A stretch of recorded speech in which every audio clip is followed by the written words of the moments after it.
La Sociedad Española de Radiodifusión presenta... Ser. Aquí va la radio. Podcast. Siempre.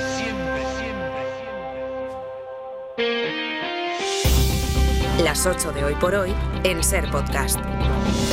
Hola, muy buenos días. Les saludamos esta mañana desde el Gran Teatro de Manzanares, en Ciudad Real, desde donde les vamos a contar cómo acaba informativamente esta semana en la que Ábalos fue a declarar al Supremo para decir que él no sabía nada, que él nunca cobró comisiones, y en la que Pedro Sánchez ha acusado al Partido Popular de jugar con las cartas marcadas por la connivencia, dice, de algunos jueces. Con ese clima de fondo, la imagen del día la vamos a tener en Santander, donde se celebra por primera vez en casi 3 años una conferencia de presidentes. Ahí estarán reunidos el presidente del gobierno y los presidentes autonómicos y será una buena ocasión para medir el grado de polarización, porque así de entrada nos espera que de esta conferencia de presidentes salgan muchos acuerdos concretos. Sastre, buenos días. Buenos días, Barceló. Y no será porque no hay asuntos en las carpetas. Está la vivienda y el precio de la vivienda. Está la urgencia de acordar una política migratoria y la reubicación de los menores. Está la financiación después del acuerdo del PSC con Esquerra en Cataluña y ante las quejas de varios territorios por infrafinanciación. En Santander es donde van a coincidir Sánchez y Díaz Ayuso, que no quiso ir a la ronda de reuniones de Sánchez en la Moncloa y que ayer... El presidente le ha declarado la guerra a una parte de los españoles y a nosotros no nos van a encontrar en ello. Vale que no tengan nada que proponer en el futuro, pero no es nuestra culpa.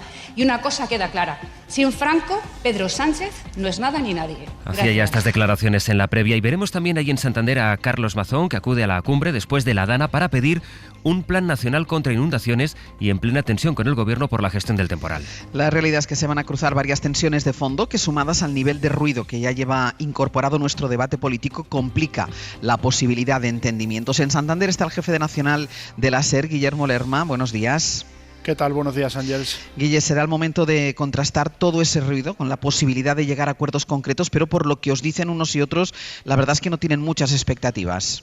Sí, tanto el gobierno como las comunidades autónomas aseguran que llegan a la cita con voluntad de acuerdo, pero la realidad es que ni el momento político en el que se produce la reunión, uno de los más tensos entre Sánchez y Feijóo, ni las posiciones de partida muy enfrentadas hacen pensar que hoy de este Palacio de la Magdalena vayan a salir grandes consensos. La Moncloa quiere sobre todo acercar posturas en materia de vivienda. El problema de acceso y la subida de los precios es una urgencia de país para el Ejecutivo Central, pero una mayoría de comunidades del PP, las competentes en esta materia, no comparten las soluciones que se plantean a nivel estatal. De hecho, varias de ellas acuden pidiendo la derogación de la ley que topa los precios del alquiler en zonas tensionadas, que no aplican. Así que el gobierno y las autonomías se conformarán con conseguir al menos un acuerdo de mínimos para, por ejemplo, desbloquear la ley del suelo o aumentar los fondos para rehabilitación. El otro gran asunto para el presidente es la inmigración. Aquí las expectativas son más bajas aún. El gobierno hará hoy un último intento con el PP para reformar la ley de extranjería, pero lo cierto es que se trabaja ya en un plan B, que es intentar que Junts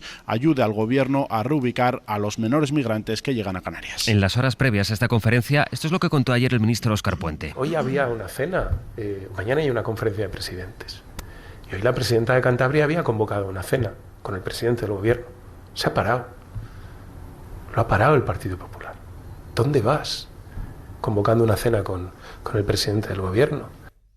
¿Qué dice de esa cena el gobierno de Cantabria? Hanna Sánchez, buenos días. Buenos días, pues lo que dice el gobierno de Cantabria es que esa cena se barajó como una posibilidad la semana pasada y que se descartó por las complicaciones de agenda de varios presidentes autonómicos. Fuentes del Ejecutivo cántabro explican a la cadena SER que en ningún momento se ha producido ningún tipo de indicación desde Génova en este sentido y muestran su extrañeza por las palabras de Óscar Puente, ya que insisten que esa posible cena de la presidenta cántabra y Sánchez y sus ministros y otros presidentes autonómicos estaba descartada una semana antes por esos motivos de agenda que explican. Mientras, fuentes de Moncloa explican que no se llegó a cerrar esa cena, que hubo un sondeo a Moncloa, pero que no se llegó a concretar nada. Es más, no quieren entrar en polémicas, no le quieren dar mayor importancia a Ángels. Nos decía Guille que la intención de los varones del PP va a ser que aparezca la financiación autonómica en esa cumbre en la que se estrena como presidente Salvador Illa. En Santander está también Josué Coello. Josu, buenos días. ¿Qué tal, Ángels? Buenos días. Y ya va a intentar explicar que el acuerdo con Esquerra no es un concierto económico. Sí, la financiación va a ser el gran caballo de batalla de esta cumbre y la apuesta de los dirigentes del PP. De hecho, Moncloa ha intentado evitar que el asunto se colase en la agenda de la conferencia, pero la presión del PP ha obligado a incluirla. Y es que la financiación singular pactada con Cataluña ha enfrentado al gobierno con el resto de autonomías, que a su su vez llegan divididas por el modelo de financiación que quieren. Estará como no Salvador Illa para defender este pacto y fuentes de su entorno nos dicen que acudirá con ánimo constructivo y defendiendo que el acuerdo respeta un sistema solidario y será crítico, como no, Emiliano García Paje, que anoche decía esto en Televisión Española. Permítanme que intente ser coherente. En el 2012, el primero que planteó financiación singular para Cataluña fue el Partido Popular en Cataluña. ¿Sabe lo que decía entonces el PSOE y el PSC? Que ese era el mayor atentado a la igualdad de los españoles. Yo en el 2012 y hoy digo exactamente lo mismo. En esta reunión también se abordará la situación de la sanidad, los medios sanitarios y la situación de los profesionales. Y también atentos, Ángels, a Carlos Mazón. Será la primera vez que salga de la Comunitat Valenciana tras la tragedia de Arana y su cuestionable gestión. También se va a reencontrar con Pedro Sánchez tras los incidentes en Paiporta del 3 de noviembre y con el resto de homólogos del PP. Mazón, Ángels, irá a esta conferencia con una petición, un plan nacional contra inundaciones. Josué, Guille, seguimos en el abierto. Hasta luego. Hasta luego. Ahora. Yo creo haber dado las aclaraciones suficientes. Me he comprometido ahí mismo, como a voluntad mía, a entregar la documentación que ya llevábamos, pero la entregaremos de modo oficial, que acredita cuanto he dicho. Y nada más. José Luis Ábalos declaró ayer ante el juez del Tribunal Supremo que él no ha cobrado ninguna comisión. Otra cosa son las justificaciones que dio cuando le preguntaron por aspectos más concretos. Miguel Ángel Campos, buenos días. Hola, buenos días, Ángels. Otra cosa es lo que pasó cuando le preguntaron, por ejemplo, por el piso del Paseo de la Castellana, que Aldama dijo que le iban a regalar, o por el alquiler del piso para la novia de Ábalos y que pagó Aldama, porque dice el exministro que de todas esas cosas el que se ocupaba era Koldo. Son los supuestos pagos en especie de Aldama. Del chalet de Cádiz, Ábalos dijo que no fue un regalo, sino un alquiler que gestionó Koldo y que dispone de la documentación justificativa. Sobre el piso de 1,9 millones en la Castellana, dijo que el valor de compra era en realidad de 750.000 y que quiso comprarlo a Aldama, pero que el contrato fue nulo porque la vivienda tenía un ocupa. El fiscal le afeó que firmara un contrato fiduciario, una garantía por un objetivo, un supuesto premio por amañar contratos, y Ábalos lo negó y trató de restarle importancia.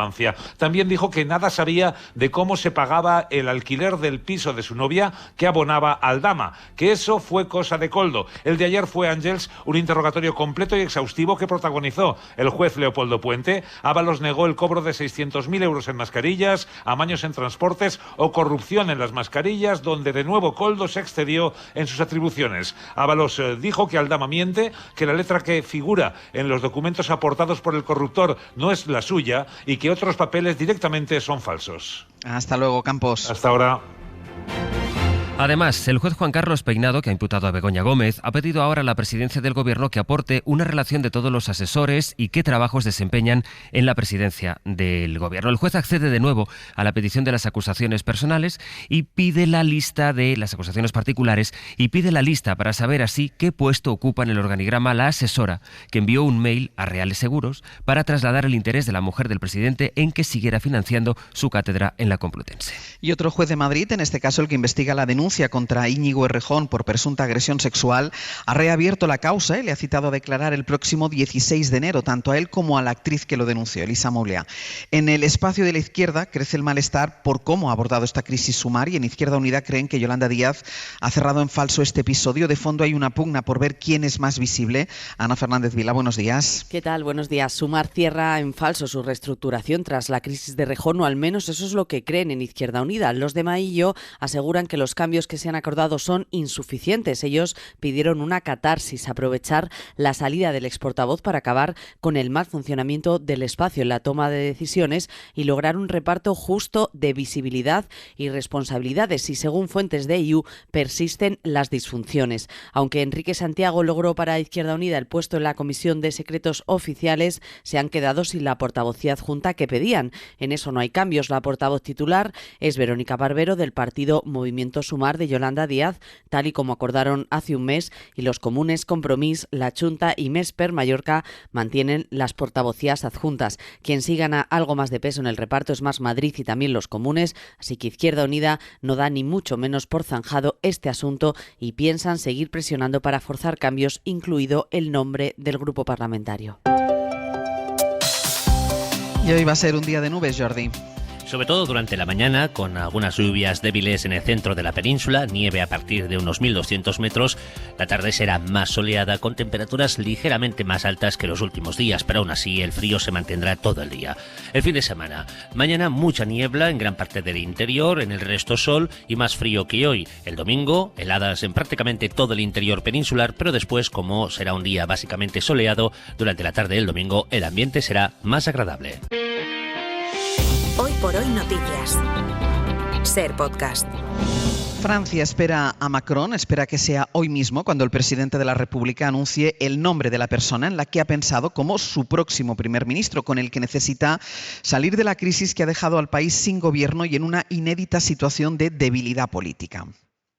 Fue Macron, decía, quien se dio 48 horas de margen y quien ha ido ampliando ese margen que él mismo se había fijado. Necesita una figura que genere el consenso suficiente para evitar que le pase lo que le pasó a Michel Barnier, que se convirtió en el primer ministro más fugaz de la Quinta República. Corresponsal Vicens Batalla, buenos días. Buenos días. Las 48 horas en que Macron debía nombrar a un primer ministro se han convertido de momento en 72, algo que demuestra las dificultades del presidente para encontrar a una figura que no despierte el rechazo de una parte importante de la oposición y vuelva a ser censurado. Durante su ida y vuelta este jueves a Polonia para hablar con el primer ministro Tusk sobre la guerra de Ucrania, con la llegada de Trump a la Casa Blanca, Macron continuó con sus consultas para tratar de dar con un nuevo jefe de gobierno que genere un cierto consenso. Después de que la opción del veterano líder centrista François Bayrou parece que haya sido descartada, ha surgido la del exministro macronista de Industria Roland Lescure, alguien que viene de los socialistas y que se inscribe en el ala izquierda presidencial. Al mismo tiempo vuelve a sonar el nombre del ex primer ministro socialista Bernard Cazeneuve, que lo fue con François Hollande, y hay quien incluso apunta a la expresidenta del Grupo Socialista en la Asamblea Nacional, Valérie Rabault. Un baile de candidatos que esta vez tienden a la izquierda y que debe ser despejado este viernes con un comunicado del Elíseo anunciando el nombre final. Y vamos ahora a Damasco, la capital de Siria, donde sigue el enviado especial de la cadena SER, Nicolás Castellano. Buenos días. Buenos días, Ángeles. Nico, hace días que nos estás contando cómo está siendo la transición en esa ciudad y cómo han cambiado las cosas tras la caída del régimen de Al-Assad. Has recorrido algunos barrios cristianos y lo que te han explicado allí es la preocupación que tienen por el papel que jugarán los islamistas en la nueva etapa que se abra en el país. Sí, de hecho hoy, Ángel, es el primer viernes de oración desde la caída del régimen y muchas de las miradas estarán puestas en las mezquitas y en los primeros mensajes de los imanes, con un gobierno compuesto por grupos yihadistas que ya han manifestado su intención de poner en marcha un estado civil, aunque han suspendido temporalmente la Constitución, pero también algunos de sus miembros han expresado públicamente que quieren imponer la Sharia, pero dicen que respetando las minorías. Una ciudad que ha vivido en las últimas horas bombardeos israelíes, cuyo ejército ya manifiesta que quiere quedarse aquí durante el invierno, y en estas calles funerales por los activistas asesinados por el régimen. La hermana de un conocido activista asesinado en una de las cárceles, miles de personas salían a las calles para realizar cánticos contra el régimen y mientras las minorías ahora temen lo que pueda pasar. Paseamos por Batuma, uno de los barrios cristianos de Damasco, en el que se ha refugiado una pareja de médicos suníes. Dicen que no están con ellos, temen ser perseguidos por ser la etnia que apoyaba a Al-Assad, pero no solo ellos, los cristianos también tienen muchas dudas.